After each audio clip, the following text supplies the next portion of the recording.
O senhor acha que essa mudança convence o eleitorado? E por que o senhor acha que a sua pior versão, suas palavras, é melhor que a pior versão dos seus adversários? Na verdade, eu sou isso aqui, não é a versão light. A light fica por conta de quem teceu esse comentário. Eu não sou light, eu sou alguém que de fato tem postura. Essa é a minha postura do meu dia a dia. Agora, essas grandes campanhas que estão gastando 100 milhões de reais de dinheiro público, eu acho isso inaceitável. E você votando no 28, no dia 6, que é o dia da revolta popular, vai ser a primeira vez na história que alguém vai ganhar a Prefeitura de São Paulo pelo povo, de verdade, sem gastar dinheiro do próprio povo. Sou o único dos 6 candidatos que estão na dianteira que não tá usando dinheiro público. Então eles estão, pra você que tá ouvindo, a CBN, eles estão gastando, isso pra mim é um atentado à moral, à democracia, gastar 100 milhões de reais, né, do nosso dinheiro pra fazer propaganda enganosa no rádio e na TV. Agora, sobre você falar de rejeição, eu queria achar onde que tá essa rejeição. Eu tava em Heliópolis ontem, o Elipa tá dominando, né? Pergunta pra quem é de Heliópolis, fiquei lá por 4 horas e o que eu vi me assustou. Vindo pra cá também, na CBN, eu tô fazendo, quem quiser assistir o que eu acabei de gravar, eu não tenho marqueteiro, não tenho fundo eleitoral, não tenho tempo de TV, não tem rádio, inclusive pra mim é uma honra estar no rádio aqui, porque eu nunca tô no rádio. Eles usaram o rádio com o nosso dinheiro público pra destruir a minha imagem e não estão conseguindo. Eu vim e aí eu fui gravando uma sequência, perguntando pras pessoas, vai votar em quem? É assustador o tanto de gente que fez o M, tem indecisos também.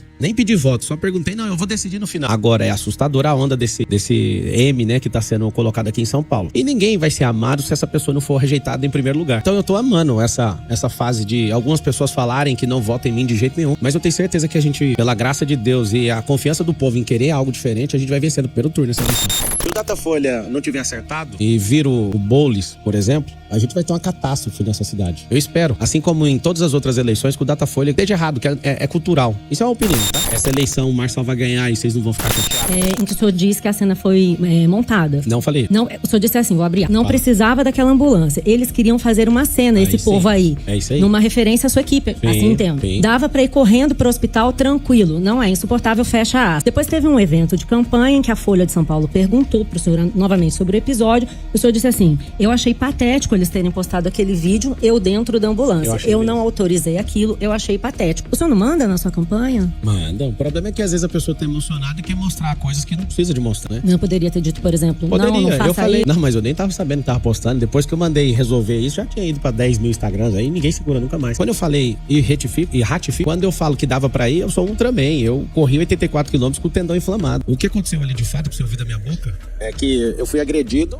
e a maior parte da imprensa relativizou isso, né? Tipo, nossa, ele mereceu. Como se a mulher que anda de minissaia merece ser assediada sexualmente. Como se a mulher que enche o saco do marido o marido ganha autorização pra bater. Sempre o que é agressor sempre vai estar errado. Então o Datena, ele mostrou o destempero. Inclusive a gente vai colocar na escola pública a inteligência socioemocional pra gente não ter esse tipo de gente. Imagina governando a cidade. Ali ao vivo, em rede nacional, você ser agredido por uma pessoa. Demorou um pouco pra o senhor falar. Podia ter falado no hospital no dia seguinte, por exemplo, né? Olha, cena... Não, mas ninguém... Demorou um pouquinho. Mas quem falou que tá demorando é você. Eu falei 3 dias abertamente. pra dizer... Não, 3 dias não. Eu falei abertamente. Agora vocês têm que estar envolvido na minha vida o tempo inteiro. Se me perguntar, eu respondo. Nunca neguei. Vamos lá. Vamos reconstruir os fatos. Eu recebi a cadeirada. Inclusive, tive que engessar ontem porque eu tô sendo exprimido nos eventos. E aí não tá melhorando. Eu tô com a fratura nível 2 nesse dedo aqui. E ontem o Dr. Rafael, ortopedista, viu e teve que engessar porque não tá parando. E toda hora alguém quer tirar foto e acabou me espremendo. Então eu engessei ontem pela primeira vez. Ele vai reavaliar mais uma semana. Se não conseguir, vai ficar mais uma. Ele falou que em 15 dias dá pra resolver isso.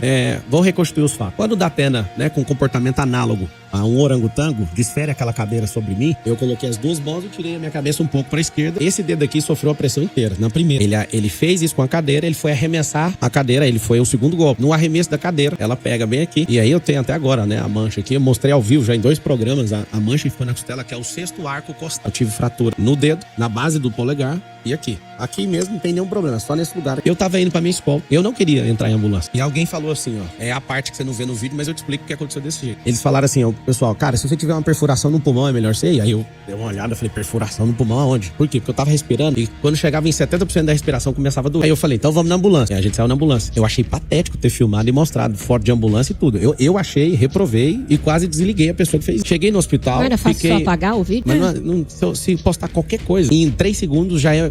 O povo na internet já pega e fica todo mundo apaixonado com o que tá acontecendo. Não apaga. O que você coloca não tem como apagar mais. Bom, então isso foi só terminando. E aí, chego no hospital, fiquei 3 horas dentro de máquina de ressonância magnética e de tomografia. biografia. Terminou, eu respondi, ainda respondi, né, num tom de brincadeira, porque eu fui vítima do Datena, mas eu não sou vitimista. Então, sim, se fosse pela minha vida, dava pra ir correndo. Eu sou muito tranquilo com isso. Não neguei nenhuma vez. Inclusive, o evento que eu deixei filmar tinha 30 pessoas filmando. Aquilo ali pra mostrar de fato que eu não sou vitimista e não sou. E continuo firme. Sem TV, sem rádio, sem dinheiro público, sem padrinho político, sem o braço direito pra se mover. Das pessoas. Primeira coisa, Vera, é que a empresa não pode participar de processo eleitoral. Nem doando e nem sendo atacada. Vocês estão trazendo as minhas empresas, elas não devem Quem trouxe foi o senhor. Não, mas tudo bem. Quem trouxe foi ela, porque ela falou da direção. Sua única experiência, candidato. Sua única experiência não, única como não. empresário. Eu tenho muito mais experiência que esse mas empresário. Isso é o seu eu sou passado. atleta. O senhor tem coordenação, o senhor tem Se você deixar, eu posso responder. Não, eu tô dizendo o porquê da pergunta. Eu queria que o senhor respondesse. Eu tô respondendo. Então vamos lá. As empresas não participam do processo eleitoral. É proibido a empresa doar, é proibido a empresa participar. Quando você fala, né, o nosso grupo hoje é avaliado em 5,2 bilhões de reais. Esse é o grupo, não sou eu. Aí você fala, você escondeu uma empresa. Mas como que eu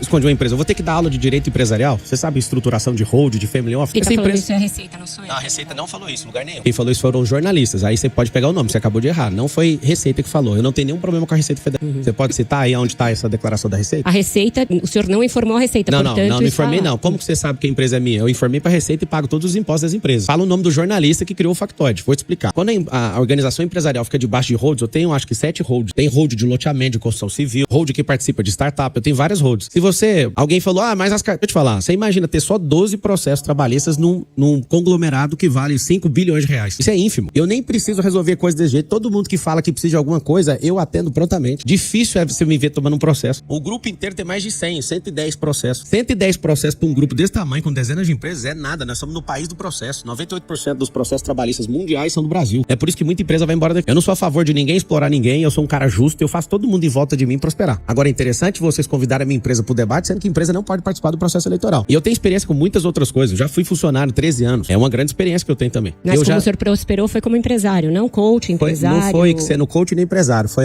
mudando a minha mentalidade. Porque um monte de gente virou empresário e virou coach e é fracassado na vida. Então não foi nenhuma dessas duas coisas que me fez prosperar. O que me fez prosperar foi gostar de aprender, viver de desafio, de novas experiências. E pra mim é um grande desafio estar aqui nessa eleição. Eu tenho convicção no meu coração que é uma revolta do povo. O povo não quer saber de politicagem, não quer saber de jornalismo que é bancado por dinheiro público, não quer saber de militância no jornalismo que é bancado por dinheiro que é nosso, do povo. Não quer saber de um Ricardo Nunes que gastou 600 milhões de reais colocando o dinheiro na mão da mídia pra falar bem dele. Uma empresa paga imposto, uma igreja não paga imposto. Por que a igreja não paga? Só perguntar pra todo mundo. O que uma igreja faz na sociedade?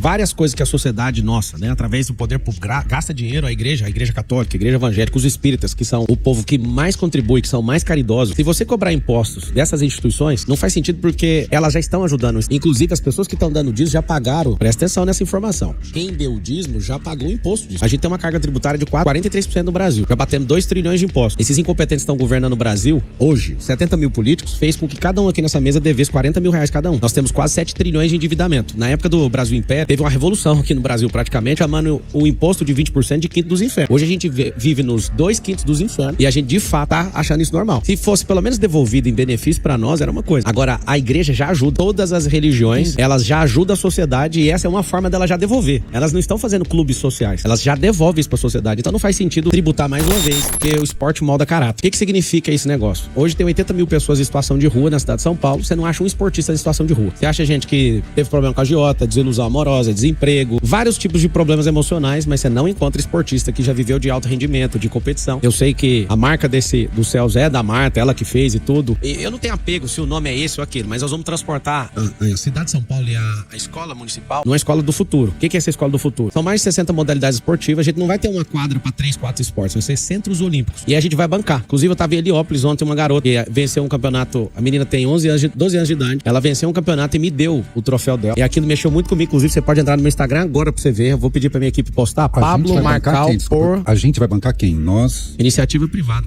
Nós é o povo. É porque o povo quer iniciativa privada.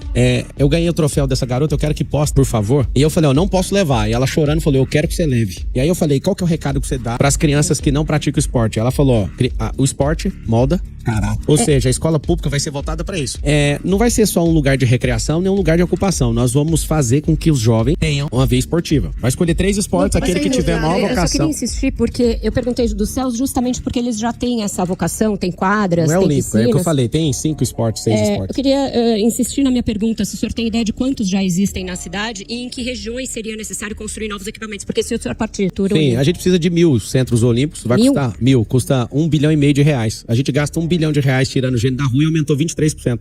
Ano que vem, 2025, a gente vai ter um orçamento recorde na Prefeitura de São Paulo de 120 bilhões. Mas o senhor sabe quantos já tem? Porque são escolas bem grandes. É bem pouco o que tem. É bem o que a gente pouco. Quantos precisa são? é pouco. É insuficiente pra gente Muito tratar. menos de 1.000 em todos esses anos em que foram Não, você construídos. imagina. 56, Você portanto, imagina. 1.000 parece Ou meio seja, ilusório. é muito pouco. Porque a iniciativa privada é que vai ajudar nisso. 1.000. Vai ser.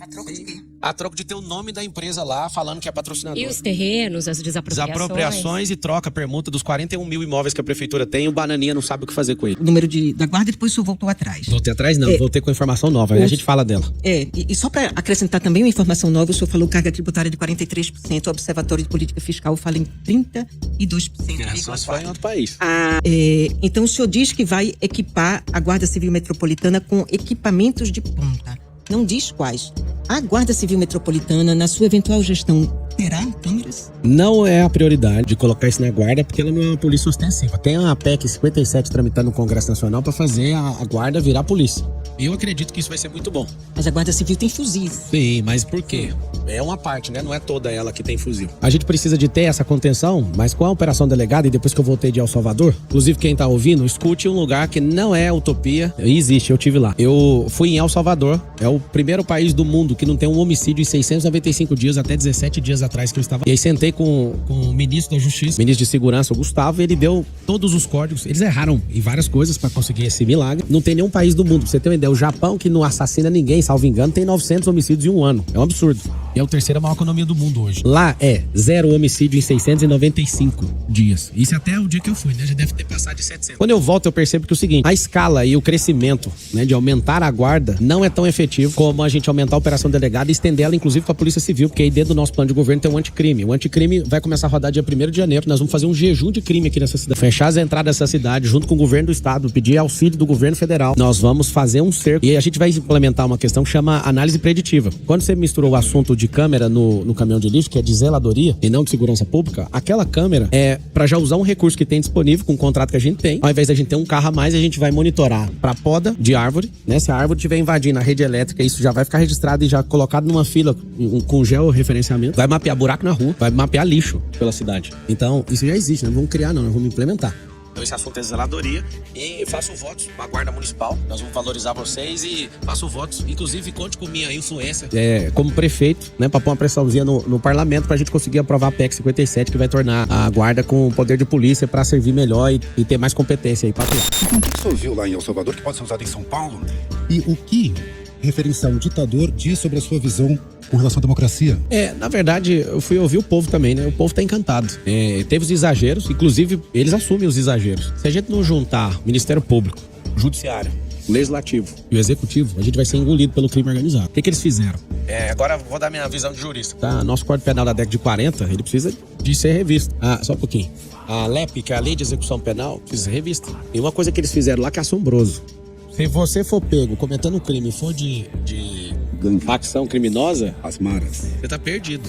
Ou seja, como é que faz pra combater o crime organizado? É tão simples. Pra combater o crime organizado é o seguinte, você tem uma pena se você executar um crime. Se você for de crime organizado e comprovar, essa pena sua é o dobro. Aí você fala, meu Deus. É claro, eles fizeram da forma errada, não tem como sustentar isso. Agora o resultado é impressionante, todo mundo ama o cara. Os fins justificam os meios, então? Aí eu vou te falar, se o Ministério Público estiver junto, o Judiciário e todo mundo, eu Mas animo... essa estrutura é uma estrutura de democracia. Sim. E no caso dele, não tem democracia. Ele ganhou no voto, igual o Lula. Ganhou no voto e tá tudo bem. Agora, o que ele fez, a gente faz sem... Quais foram os exageros? De fato, pegar um monte de gente e prender só por Sem ter devido tatuagem de processo. uma facção criminal.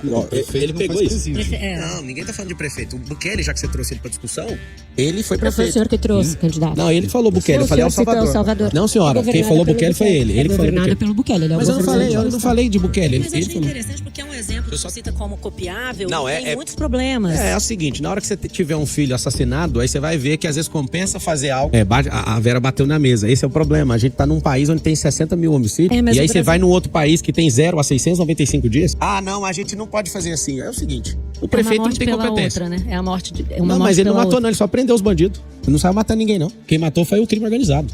Sabe o que aconteceu? O Gustavo, inclusive eu tenho filmado, fiz um documentário pra soltar, pro Brasil inteiro ver, vou soltar agora. O crime organizado penalizou quem não assumiu que era do crime, não tinha pra onde escapar. O crime organizado, quando viu o cara falando que não era, ele ia ser penalizado de qualquer jeito. Ou então você vai pegar o dobro de cadeia. O que eu quero que você entenda? O Estado nosso, brasileiro, é um Estado que quer libertar, inclusive o Boulos, Bolis, quer libertar 24 mil, isso é coisa do pessoal, libertar 24 mil traficantes, apoia de fato a descriminalização das drogas. Todo ano de eleição ele tem que dar uma frenada e muda, e a parte da mídia que é militante fica desesperada em relação a isso. Agora é o seguinte, os mais ricos podem ter sua segurança, os mais pobres não. Então na hora que a Vera bateu na mesa, eu falei, quando você tiver um filho assassinado, é igual uma roleta russa. Nós estamos numa sociedade onde a gente tá protegendo bandido, onde tem bandido dentro da prefeitura, e de fato o que tá acontecendo? A gente fala, não, a gente tem que ter os direitos humanos. Os direitos humanos tem que ter sim. O direito humano da sociedade viver em paz. O bandido quer ir contra o pacto social, ele tem que pagar. E eu quero dar um recado pra cidade de São Paulo. Essa vai ser a última geração do crime. E eu vou te falar por quê. Se a gente não conseguir resolver de forma abrupta como ele resolveu, que eu acho que a gente não dá conta, tá? Nós não temos estrutura pra fazer isso. Nós vamos resolver de um jeito que vai demorar, mas vai ser a última geração. Nós vamos colocar esporte em todo mundo. Nós vamos empresarizar a escola. Como que é empresarizar? Quem aqui não quer ter seu próprio negócio? Quem quer ficar a vida inteira ganhando um salário? Eu duvido. Você que tá me assistindo, você quer ficar pilotando pra Uber até que dia? Você que é taxista.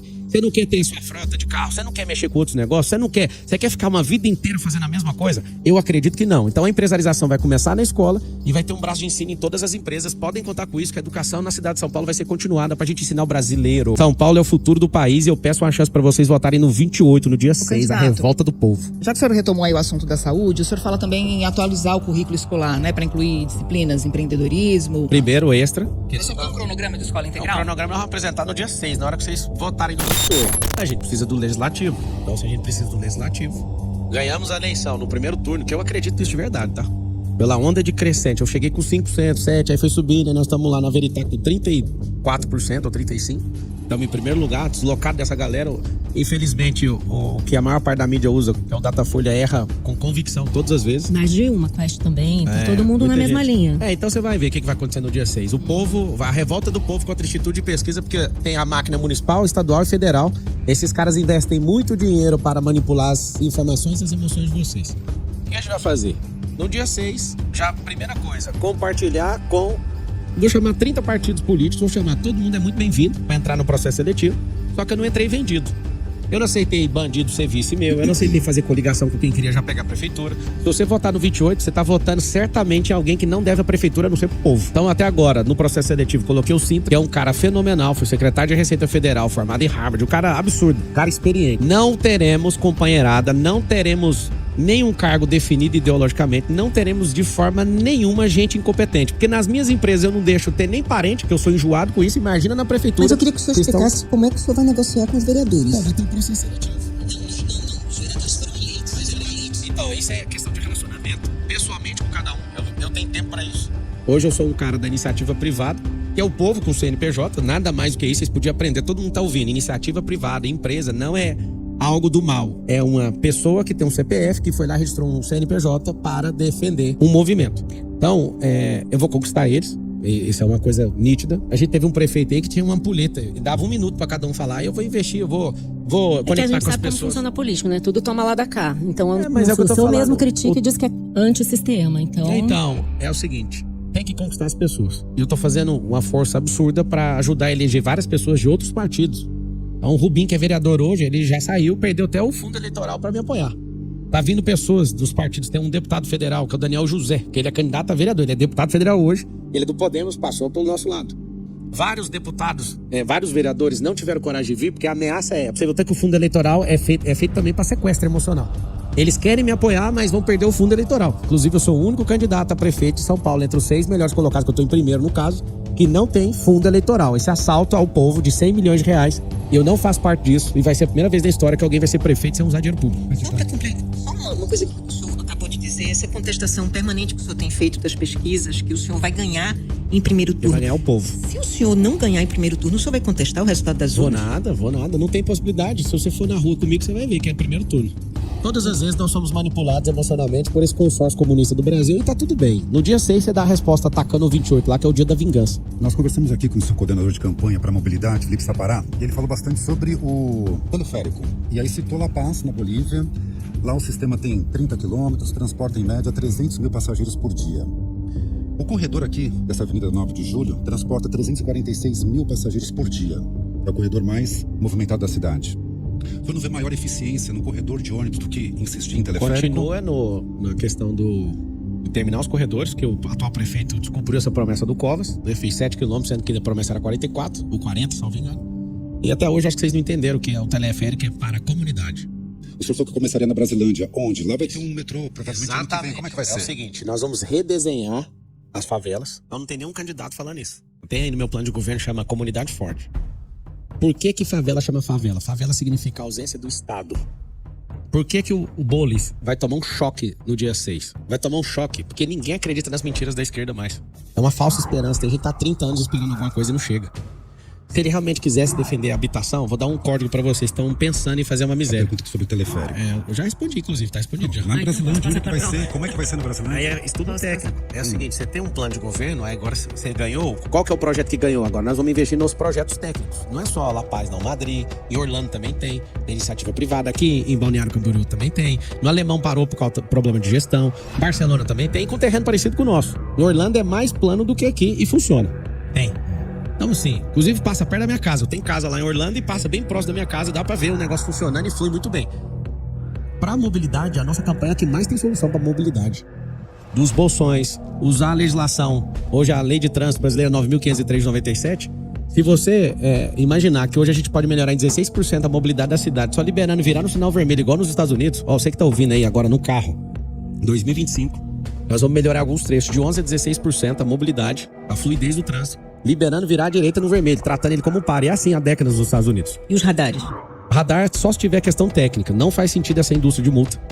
Hoje a cidade de São Paulo arrecada 4 milhões por dia.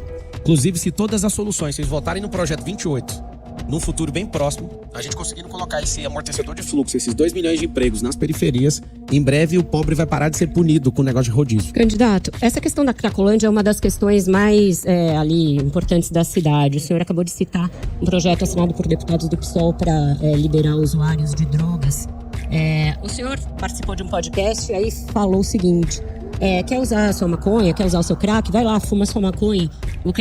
O ônibus do crack é o ônibus da maconha. Pode fumar até 10 baseados de uma vez. O senhor vai plotar o ônibus e deixa a pessoa lá fumando a maconha dela e o crack. Queria entender o contexto em que o senhor deu essa declaração. Disse que o Ministério Público não ia deixar, mas que o senhor ia arrumar uns ônibus. O ônibus ia até ter ar-condicionado. Queria entender o contexto e se o senhor acha que isso é uma solução para a Cracolândia. Se o Ministério Público não vai deixar, então não tem como fazer. Isso não é a solução para a Cracolândia, né? Então, eu tô feliz de ver você falando uma conversa fora. Eu fiquei feliz de ver você ouvindo 4 horas de um podcast lá, que é o... Acho que foi no Flow que eu falei isso, né? E se o Ministério Público não autoriza, não tem como fazer, né? Então o senhor falou só... porque tem muito maconheiro, né, na cidade. Então, é muito ruim você tá andando pela cidade e sentindo o cheiro de maconha. Eu que nunca experimentei, nunca usei, eu acho isso... Não só acho, né? Agora, tecnicamente, olhando pra ciência, destrói neurônio, inclusive. E é uma fuga de estado emocional. E é tão ruim porque diminui a produtividade do povo e tem gente querendo descriminalizar a droga. Ah, mas ela é natural. Cara, até mas água. Mas como você funcionariam esses ônibus? Não entendo isso, não é proposta. Não era proposta. Agora, o que a gente pode fazer é ajudar as pessoas que estão na rua e fazer esses ônibus para acolher eles, para eles não dormirem na calçada. A proposta, a lógica dessa ideia do ônibus seria para isso. Para fumar maconha e o crack. Ninguém vai segurar eles, velho. Ninguém vai segurar esse povo na rua, você dá conta de segurar, o povo tá lá na Mas ônibus é da prefeitura, eu não entendi. Não é a solução. Igual você falou, o Ministério Público não vai deixar.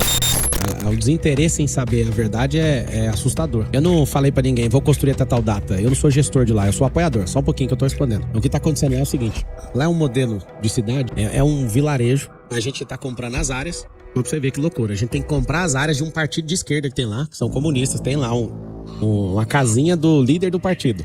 A terra é do povo e a gente, pra construir, tem que comprar terreno. A gente tem que alimentar as pessoas. Lá a gente construiu centro esportivo. Lá a gente construiu escola. Alguns empresários. Quando fala a gente, é muita gente. Sou apoiador lá. A gente colocou um posto de saúde. A gente manda médico daqui. A gente que custeia. Lá a gente fez galpão de empreendedorismo. Eu coloquei lá máquinas de fazer tijolo. Eles fazem os tijolos. Se a reportagem fosse honesta, a que foi lá, se ela for honesta, ela vai ver. Ela não foi honesta porque se ela quiser entender e não só queimar uma pessoa, ela vai entender o que está acontecendo. Quem constrói são as pessoas de lá. E é na velocidade delas. Elas fabricam tijolo ecológico, eu doei as máquinas. A rede elétrica que tem lá, quem doou foi minha família. Nós somos grandes apoiadores, eu fiz uma promessa para esse povo. A promessa foi: não saio daqui até terminar a última casa. Ninguém tá com um gargalo lá, ninguém é prefeito lá e ninguém tá falando que vai construir até tal data. Porque quem constrói é o próprio povo. E aí que tá a grande verdade. Os últimos 2 aniversários da minha vida, eu dediquei a fazer um leilão pra lá. E todo mundo que me segue já viu. As pessoas que fazem lance pela internet não honram. E aí a gente pega todo o recurso, transfere pra essa ONG. E lá tem gente que... Essa ONG tem alguma coisa especial? Não, é a ONG pra levar o dinheiro. Mas porque essa e não uma outra? É porque a ONG que tava... O líder de lá falou, tem que ser essa ONG. Então só me dá aqui. E a maior parte do recurso já foi direto pra ONG, não passou nada na minha mão. Agora, eu doei, minha esposa doou, a gente faz doações, levei meus filhos. Você vai em algumas casas lá, uma casa é da Isabelinha, uma casa foi o Benjamin que doou, que é meu filho 02, o outro foi o Lorenzo, o outro foi o Miguel, eu coloquei meus filhos pra doar a casa. Mas quem constrói é o povo. Por que de 2019 até hoje não terminou? Por causa da pandemia. Antes custava 20 mil, agora custa 65 mil a casa. E a gente entrega a casa mobiliada. Lá não tem dinheiro nem de Angola, nem do governo brasileiro. A gente tá ajudando ali, tá ajudando em outros lugares. E a gente vai aumentar a quantidade de ajuda na África inteira. É um desejo do meu coração. Meu coração é africano. Brasil é africano. Né? A gente tem hoje 50% aproximadamente das pessoas que são africanas. Vieram de lá e meu coração é africano. Os angolanos, as pessoas de Moçambique, de Cabo Verde, de Níger, da Então, só Nigéria. pra entender, isso, as casas não foram construídas numa velocidade maior porque não foi possível. A comunidade os não homens, construiu. sabe como é que é lá? Quando eu cheguei em 2019, as mulheres pegavam na enxada, as crianças cuidavam das crianças e os homens não trabalhavam. Homens, pelo amor de Deus, arruma um trabalho e para de fumar maconha. Sabe o que aconteceu? A gente qualificou esses caras para serem carpinteiros, pedreiros. Eles estão construindo. E quem foi lá perturbar, chamando de reportagem, foi canalha com esse povo. Porque esse povo tá fazendo o próprio tijolo. Foi canalha porque, querendo me atingir, tá deixando todo mundo doido lá. Depois que eu vencer a eleição, eu vou mostrar os outros trabalhos. Eu não vou mostrar porque essas reportagens foram nesses lugares perturbar a paz dessas pessoas. Quem tá construindo são as próprias pessoas. E eu fiz um compromisso pro Paulo, de 8 anos de idade, que mora no Camizungo. Eu nunca sairei daqui até fazer a última casa e tá prometido, Paulo. Nós vamos entregar até a última casa, você pode contar comigo aí até levantar essa última casa. Eu vou tirar um tanto de gente que tá pendurado lá dentro, que é muita gente. Muita gente. Por exemplo, uma subprefeitura pode chegar até aí de 5 a 7 prédios. Nós vamos diminuir a quantidade de prédios. E nós vamos pegar um 56, que é o aplicativo da prefeitura, e vamos colocar todos os serviços lá dentro de fato, e não para inglês ver. Tem um monte de aplicativo, SP Tax, que alguém parou de pagar e fica apavorado, nem quer tocar nesse assunto na época de eleição. As pessoas estão me procurando e dando denúncias da prefeitura de São Paulo. Gastou 30 milhões e não foi para lugar nenhum. Se a gente moderniza o Estado e coloca todos os serviços na mão da pessoa, mas a minha intenção é colocar 96 subprefeituras, não é no modelo de Ricardo Nunes colocando companheirada, não. É no modelo eficiente, com um prédio só. Inclusive, vai ter o GDB. Então não teríamos 96 subprefeitos, não é isso? Vai ter 96 Tem que ter subprefeituras. 96 equipes. Sim, mas vão ser menores. E com menos prédio. E parar de pagar aluguel e perguntar áreas que a gente tem hoje pra gente ter mais eficiência. Só pra você ter uma noção. Por que disso? Porque você tá aí na quebrada, não tem subprefeitura aí. Você sabe que não tem. E esse povo usa vários empresários. Eu tive com a Associação de Bares e Restaurantes. Qual que é o pedido número 1? Ajuda a gente com essa subprefeitura. Esses caras ficam extorquindo a gente o tempo inteiro. Conte com isso, nós vamos trocar todo mundo da liderança. Pode ficar à vontade de falar mal de mim o tanto que for. Tem vários subprefeitos que ficam fazendo denúncia, gravando. Pode fazer o que quiser. Todos vocês estão à frente disso, vão sair. Não vai ter companheirada aí. Vai ser gente selecionada, gente com competência, com habilidade de gestão. E aí vai ter um implemento. Por que 96 subprefeituras? Nós vamos criar um negócio que chama GDB, que é gestor de bairro. Nós temos 28 mil quadras na cidade de São Paulo. Esse acréscimo vai custar 300 milhões de reais no orçamento. Nós vamos colocar uma figura de um zelador. E o que a gente vai interligar nessa cultura? O subprefeito vai estar ligado com esse gestor do bairro, que é gestor, tem vários gestores de quadra, isso vão ser voluntários. E esses gestores de quadra, vocês vão ter contato do GCM, vocês vão ter contato do zelador. Vou dar um exemplo. Você tá aí em 10 quadras, vai ter 2 zeladores a cada 10 quadras. Eles vão andar com TVs elétricos, com bombas de água, com caixas de ferramenta, quebrou a calçada. Não vai ficar chamando empreiteira, eles mesmos vão corrigir. Esse é o modelo norte-americano. A placa, olha pra placa, você que tá dirigindo agora a cidade de São Paulo, olha pro lado agora e vê uma placa suja agora. A placa tá escurecida, ela não vai estar escurecida em 2025. Olha pro lixo que você tá vendo nessa cidade, você não vai ver, os zeladores vão cuidar disso. Eles vão ser voluntários? Não, esse vai custar 300 milhões de reais isso aí. Esse GDB, que é o gestor de bairro, nós vamos conectar a comunidade inteira e vocês vão ver essa cidade limpa. Cidade. O contexto de política significa politeia, que vem do grego, que significa polis, cidade. É organização de cidade, significa política. Essa cidade tá cheia de morador de rua. Essa cidade tá um lixo de verdade. Essa cidade tá um caos no trânsito. Essa cidade tá com o pior ar do mundo. Essa cidade tem o maior esgoto a céu aberto. Aonde que tem cidade aqui, gente? Candidato, Você me segue no Instagram? Pega, não? eu observo o senhor no Tá, Instagram. dá uma olhada nos vídeos que eu compartilhei todos do senador Cleitinho, que é o Cleitinho Azevedo. E nos vídeos ele fala: precisamos de mais 5 votos para abrir o impeachment. Eu postei em collab com ele. Não tem nenhum problema com isso. Mas além de Diretamente. compartilhar, qual é a sua posição? Mas se eu já compartilhei, já tá falado. Então o senhor é a Muito favor do impeachment. Quem tem que ser a favor é o Pacheco, senão ele vai arquivar 300 processos. Mas a sua o senhor é um líder político. Eu tá já se colocando postei como o um líder político. Cleitinho, já está falado. Tá falado que quer sim. deixar o Não, áudio eu quero só assim, entender. O senhor tá Mas pra quem não falando sem entendeu, falar. abre agora. Pablo Marcal por SP, que é meu Mas o Instagram, Cleitinho é o reserva. Cleitinho, o senhor é o senhor. O Cleitinho falou com a boca dele. Eu sou senador da República, nós somos 81. Quem vota a admissibilidade faz o julgamento é quem? Senador Mas como liderança da política República. importante. Eu compartilhei, o cara que apoia já Sim. está Por que o compartilhado. senhor não fala? Assim, Porque sai da... na Constituição Ele é Federal jurista, fala ele que não sabe ninguém é produzir provas obrigado contra a si fazer ou deixar de fazer senão por virtude de lei. Aí a Vera falou, ele não é obrigado a produzir prova contra mim mesmo. Não é sobre isso. Por quê? Porque alguém ia mirar em mim, ia me destruir? Porque essa é uma questão importante para a direita. É importante, já compartilhei. Exatamente. Por exemplo, Inclusive, aqui fica o meu recado, o Nicolas falou sobre o partido Exatamente, isso que eu ia PSD. perguntar. Boicote ao partido PSD, que não tá votando de acordo com o Brasil, né? Em várias questões. Não. Inclusive, todos os bolsonaristas de São Paulo, PSD, tem cadeira, tem governança dentro do Tarcísio, dentro do governo, que é o Kassab, e tem secretarias e manda no governo do Nunes. Boicote geral, Nicolas, você tá de parabéns. Mas então, o Nicolas disse que quem se mostra indeciso não merece o voto do bolsonarista. O senhor não tá, entendeu? Eu já Não tá- falei. Não, não falou. Quem falou foi o Cleitinho. E eu compartilhei. Então, então o senhor é a favor? Tá compartilhado. A gente tem 2 minutos e meio Qual que é o ainda. problema? O Fernando ainda tem mais uma pergunta a fazer. Já tá compartilhado. Eu compartilho Então a todas as gente vezes. entende que o senhor é a favor do impeachment Tá do Alexandre de compartilhado, tá simples. O senhor voltou atrás Entendimento com é livre. relação ao pedágio para carros, não vai ter, certo? Que pedágio? Senhor, pedágio para carro, pedágio urbano. Não, já tem um pedágio. Triplicar o número de GCMs, disse que faria isso ao começo, não é bem assim que não vai fazer tudo Não, isso vou de uma valorizar a vez. carreira deles e intensificar a operação delegado. Outro ponto, o prédio de 1 quilômetro mais alto do mundo, tirou do programa também? Não, tá lá no programa. Pra quê? Qual que é o problema? Não, perguntando pra que São Paulo precisa de um prédio de 1 quilômetro de altura? Vai ser um símbolo de turismo, de disrupção da construção civil e fazer um marco. Imagina esse prédio chamando Brasil. Já foi em Dubai? Não. Ninguém vai a Dubai a não ser pelo Burj Al Arab ou Burj Khalifa. Já fica hospedado nos dois. Tem a diferença. A gente perde para um elevador chamado Torre Eiffel.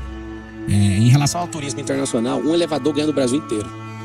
Se a gente coloca o maior prédio do mundo aqui, que vai ser ali na região de Interlagos, na Zona Sul, eu valorizo a casa de quem é pobre. E eu levo progresso, assim como Itaquera, na Zona Leste, quando chegou ali por conta das obras da Copa, você imagina o desenvolvimento que levou para a Zona Leste.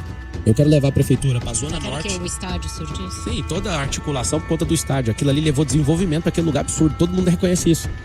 Levar para a Zona Sul, o extremo sul, vai ser aquilo que vai desenvolver aquele lugar. Agora não Aí entendi o vão que vai ter dentro dele. gente, dentro de prédio tem Fazendo gente. o quê? Isso é comercial, Trabalhando? residencial. Misto, isso é da iniciativa privada, né? Não vão gastar dinheiro público com isso. Eu só preciso da caneta. Aperta o 28 e me dá a caneta e deixa o resto comigo. Não precisa aprovar na Câmara também. Então deixa comigo. Alinhamento. Eu que vou resolver. Fica tranquilo. De 10 em 10 anos é o natural de aprovar o nosso plano diretor, mas nós vamos chamar a Câmara, até na Câmara Acabou nós de vamos fazer uma resolver. revisão, né? E vão revisar de novo. Sabe por quê? mesmo? Porque esses 120 quilômetros de empresa vai ajudar a redesenhar as favelas da cidade de São Paulo e nós vamos, nessa capilarização, verticalizar as periferias. Candidato, nosso tempo acabou. Queria agradecer a sua participação conosco aqui. Muito obrigada. Obrigado a todos. É 28 na cabeça. Faz o M. Obrigado, candidato. Obrigado. Candidato